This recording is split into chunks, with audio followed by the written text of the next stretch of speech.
Bismillahirrahmanirrahim. Assalamualaikum warahmatullahi wabarakatuh. Baik anak-anak sekalian, selamat pagi semuanya.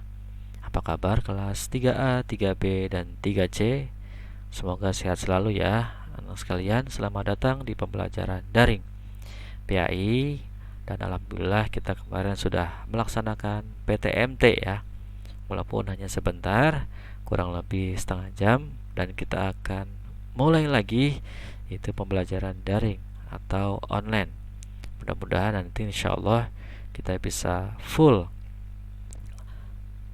pembelajaran di kelas. Tetapi karena waktunya terbatas, maka kita akan membagi dua, yaitu daring dan juga online, atau daring dan juga offline atau tatap muka terbatas.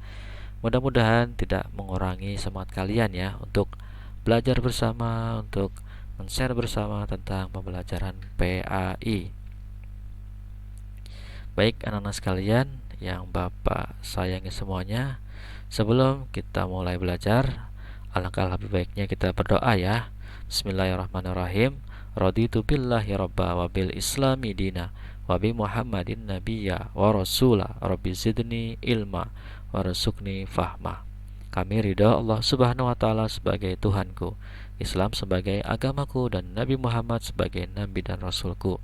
Ya Allah, tambahkanlah kepadaku ilmu dan berikanlah aku pengertian yang baik. Ya anak-anak sekalian, Bapak ucapkan selamat datang ahlan wa sahlan di pembelajaran daring Mapel PAI di kelas 3. Yuk sama-sama kita niatkan diri kita, niatnya karena Allah, lillahi ta'ala. Karena dengan niat karena Allah, kita semuanya akan menjadi anak yang soleh dan soleha, yang cerdas, dan juga semuanya akan dipermudah oleh Allah Subhanahu wa ta'ala. Ya, baik anak-anak sekalian, inilah pembelajaran kita di buku kita, yaitu Pendidikan Agama Islam dan Budi Pekerti di kelas 3. Dan juga alhamdulillah kemarin kita sudah belajar banyak, yaitu pelajaran 1, pelajaran 2, pelajaran 3, pelajaran 4, dan sekarang kita pelajaran 5, yaitu sholat kewajibanku. Dan kita akan belajar inti ibadah sholat. Apa saja sholat itu, apa itu sholat, dan apakah sholat bisa mencegah perbuatan keji dan mungkar. Yuk mari sama-sama kita buka di halaman 53 dan 54.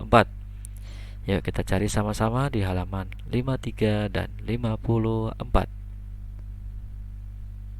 Nah anak-anak sekalian, kita sudah buka ya tentang pelajaran 5, sholat kewajibanku.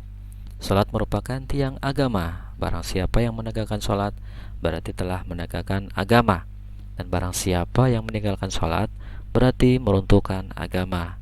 Sholat itu kewajiban yang telah ditentukan waktunya bagi orang-orang yang beriman.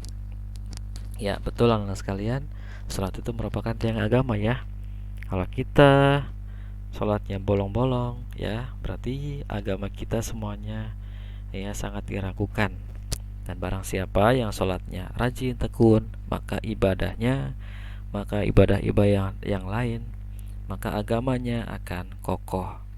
Maka anak sekalian, as-sholatu imaduddin. Sholat adalah tiang agama. Sholat adalah pondasi kita semuanya untuk menjadi anak-anak yang soleh dan soleha. Dan sholat merupakan rukun Islam ya. Yang kedua setelah syahadat, yaitu sholat juga sangat beragam maknanya atau macamnya. Ada sholat wajib, fardu, dan sholat sunnah. Sholat wajib dan fardu hampir sama. Kemudian sholat sunnah, sholat fardu ada 5 waktu, dan sholat sunnah banyak sekali. Tentunya sholat ini yaitu kedudukannya adalah nomor 1 ya anak-anak sekalian. Karena saking pentingnya sholat ini, Nabi kita disuruh oleh Allah untuk melaksanakan peristiwa yang luar biasa. Yang peristiwa katanya sangat cepat sekali dalam satu malam. Itu peristiwa Isra dan Mi'raj. Apa itu Isra? Isra adalah perjalanan dari Masjidil Haram ke Masjidil Aqsa. Apa itu Mi'raj? Miraj adalah perjalanan dari Masjidil Aqsa ke Sidratul Muntaha atau langit tingkat ketujuh untuk memberikan untuk Allah memberikan perintah sholat kepada Nabi Muhammad dan umatnya. Di sana Rasulullah mendapatkan perintah sholat 50 kali dalam sehari semalam bagi umat beliau. Tetapi Nabi Muhammad turun lagi, kemudian melewati Nabi Musa di tingkatan langit di bawahnya. Beliau bertanya tentang agar diringankan kembali untuk 50 kali. Ternyata alhamdulillah bisa sampai 5 kali atau 5 waktu. Alhamdulillah anak sekalian, sampai sekarang kita melaksanakan sholat secara rutin dan tertib, yaitu 5 waktu, yaitu sholat subuh, sholat zuhur, sholat asar, sholat maghrib, dan sholat isya. Alhamdulillah. Nah, ini adalah gambar apa ini nak? 5.1 gambar kakek misalkan, atau Pak Tony sedang azan, berkumandang azan di masjid. Kemudian keluarga Imran sedang menuju ke masjid untuk melaksanakan sholat. Nah, inilah perjuangan anak-anak sekalian untuk melaksanakan sholat, baik di musola maupun di masjid. Nah, sekarang di gambar 54, gambar apakah ini? 53, ya, gambar Bapak Tony sedang menjadi imam atau sedang melaksanakan sholat berjamaah di masjid. Kemudian gambar 54, orang-orang sedang berdoa setelah sholat. Jadi setelah sholat jangan langsung kabur ya. Kita harus berzikir dulu, berdoa dulu, minta ampun kepada Allah, minta perlindungan, minta hidayah ya, semuanya apapun. Ud'uni atas ciplakum, mintalah kepadaku, niscaya aku akan kabulkan. Nah, inilah anak sekalian. Yuk kita lanjut. A. Inti ibadah sholat. Apa saja ini? Sholat artinya doa. Sholat diartikan pula sebagai serangkaian ucapan, gerakan tertentu yang diawali dengan takbiratul ihram dan diakhiri dengan salam. Sholat dilaksanakan untuk membuktikan pengabdian kita kepada Allah. Melaksanakan sholat berarti memohon ampunan kepada Allah Subhanahu wa ta'ala. Sholat merupakan ibadah yang diperhitungkan pertama kali setelah kiamat tiba. Sholat mencegah perbuatan keji dan mungkar. Apakah kamu sudah terbiasa melaksanakan sholat 5 waktu? Di manakah kamu melaksanakan sholat 5 waktu? Nah, inilah anak-anak sekalian, ya, adalah sholat itu doa.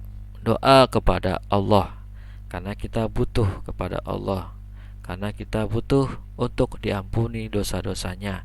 Kita butuh untuk insya Allah di hari kiamat mendapatkan surga, mendapatkan kenikmatan. Ya, jadi anak-anak sekalian, ayo luruskan niat. Kita semuanya kelas 3A, 3B, 3C, anak yang soleh dan solehah, maka kita tidak boleh meninggalkan sholat, karena hikmahnya sangat besar ya untuk melaksanakan sholat. Apa saja? Hikmahnya adalah kita merendahkan diri kepada Allah dengan sholat. Kita bersujud, mencium lantai, merendahkan diri.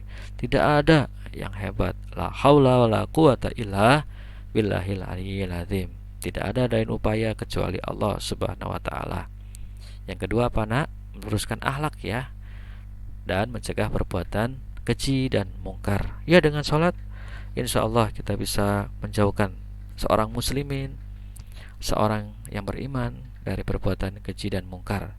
Disebutkan dalam surat Al-Ankabut ayat 45. Sesungguhnya sholat itu mencegah perbuatan dari perbuatan keji dan mungkar, yaitu keutamaan lebih besar.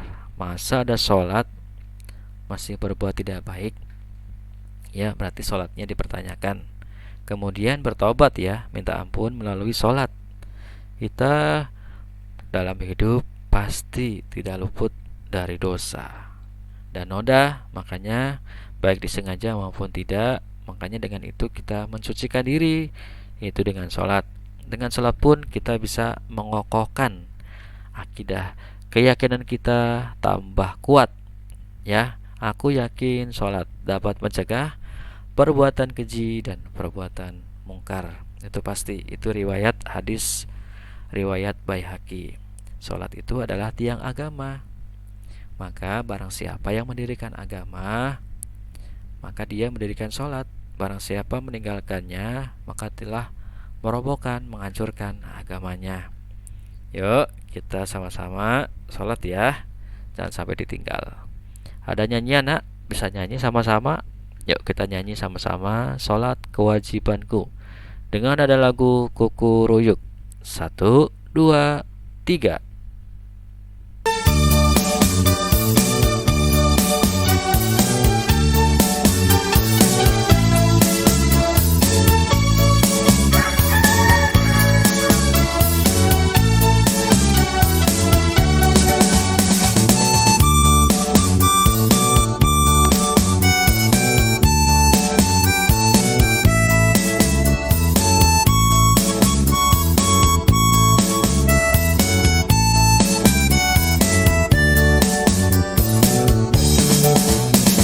Ayo kita sholat, sholat yang 5 waktu, biar tak terlambat, lakukan tepat waktu. Siapa yang sholat, itulah bukti taat. Siapa tak sholat, rugilah di akhirat.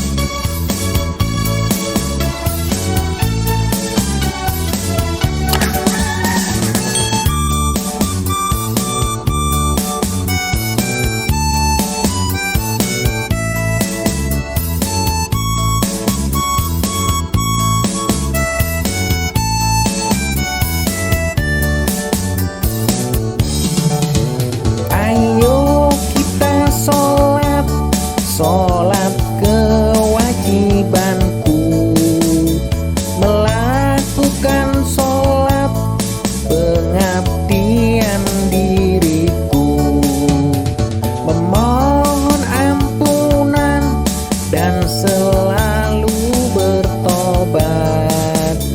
Pertama dihisab, yaitu tentang sholat.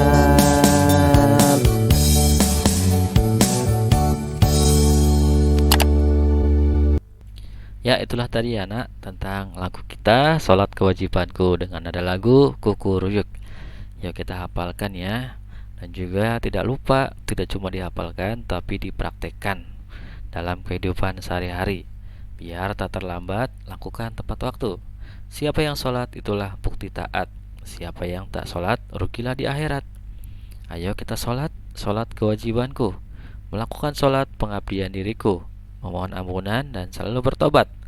Pertama dihisab yaitu tentang sholat. Ya udah paham ya anak sekalian? Silakan dilihat gambar apakah ini. Ya gambar Andi sedang melaksanakan sholat. Ini adalah gambar takbiratul ihram. Kemudian kedua 5.6 adalah gambar tentang atau gambar salam ya, assalamualaikum warahmatullahi wabarakatuh. Kemudian setelah itu berdoa ya. Inilah tentang kewajiban-kewajiban sholat. Kemudian kalian bisa contreng satu persatu ya nak. Bisa contreng bersama ayah bunda. Aku meyakini sholat merupakan tiang agama. Ya apa enggak? Aku mengerjakan sholat sebagai bukti pengabdian diri kepada Allah. Iya apa enggak? Aku meyakini bahwa sholat dapat mencegah perbuatan keji dan mungkar. Melaksanakan sholat, hatiku merasa tenang dan tentram. Melaksanakan sholat berarti memohon ampunan kepada Allah. Melaksanakan sholat berarti banyak berdoa kepada Allah. Orang yang meninggalkan sholat berarti meruntuhkan agamanya. Nah sekarang bisa berlatih dengan ayah bunda di rumah. Nanti ada tugas khusus dari bapak ya. Kata sholat berarti titik-titik. Sholat diartikan pula sebagai titik-titik. Sholat dilaksanakan untuk membuktikan titik-titik kepada Allah. 4. melaksanakan sholat berarti memohon titik-titik kepada Allah. 5. Sholat merupakan ibadah yang pertama titik-titik pada hari kiamat. Nah, sekarang kalian pelajari, kalian amati baik-baik tentang soal-soal ini ya. Nanti insya Allah akan keluar. Ya, baik nak, sekarang ada tugas PAI dari Bapak. Silakan dicermati tentang ibadah sholat atau iti ibadah sholat, yang mana sholat itu adalah doa dan wajib dilaksanakan. Bisa dengan berdiri, bisa dengan duduk, bisa dengan tiduran. Ya, karena sholat itu adalah hukumnya fardu ain bagi laki-laki dan bagi perempuan. Tentunya jika perempuan ada halangan yang tidak bisa sholat, seperti halnya adalah haid atau menstruasi ataupun nifas ya. Nah, sekarang tugas minggu ini apa saja? Nah, dicermati baik-baik tugas minggu ini PAI. Nah, tulislah ulang dan jawab soal di bawah ini di buku PAI. Setelah selesai, upload foto jawaban kalian di Google Classroom. Jadi anak-anak sekalian, kalian salin soal-soal ini di buku tulis ataupun di kertas, kemudian diisi jawaban kalian, jawaban terbaik kalian. Kemudian foto satu saja, foto kalian, kemudian upload di Google Classroom. Saya baca ini ya soalnya. 1. Apa itu arti sholat? Jelaskan. 2. Apa arti as-sholatu imaduddin? Jelaskan maksudnya. 3. Jelaskan maksud gambar 5.1 dan 5.2, tentunya di buku PAI. 4. Apa saja inti dari ibadah sholat itu? 5. Bagaimana perasaan kalian ketika melaksanakan sholat? 6. Mengapa sholat bisa mencegah perbuatan keji dan perbuatan mungkar? 7. Amal ibadah apa yang pertama kali dihisab? Jelaskan alasannya. 8. Orang yang meninggalkan sholat berarti meruntuhkan agama. Tapi bagaimana orang yang melaksanakan sholat setiap hari? Nah, silakan dijawab. Kemudian setelah itu upload foto jawaban kalian di Google Classroom. Nah, sekalian sudah paham belum tentang inti ibadah sholat? Mudah-mudahan sudah paham ya. Mudah-mudahan kalian semuanya bisa tidak cuma teori seperti ini, tapi bisa melaksanakan sholat setiap hari. Nah, sebelum kita tutup sama-sama, yuk kita berdoa ya nak. Bismillahirrahmanirrahim. Allahumma arnal haqqa haqqa warzuqnaj tiwa'ah wa arnal batila batila warzuqnaj tinabah ya arhamar rahimin. Mudah-mudahan kita semuanya menjadi manusia yang soleh dan solehah, yang berakhlak, yang berilmu tinggi, yang bermanfaat bagi orang lain. Amin ya rabbal alamin. Baik, terima kasih atas perhatiannya, mudah-mudahan bermanfaat. Wassalamualaikum warahmatullahi wabarakatuh. Sampai jumpa.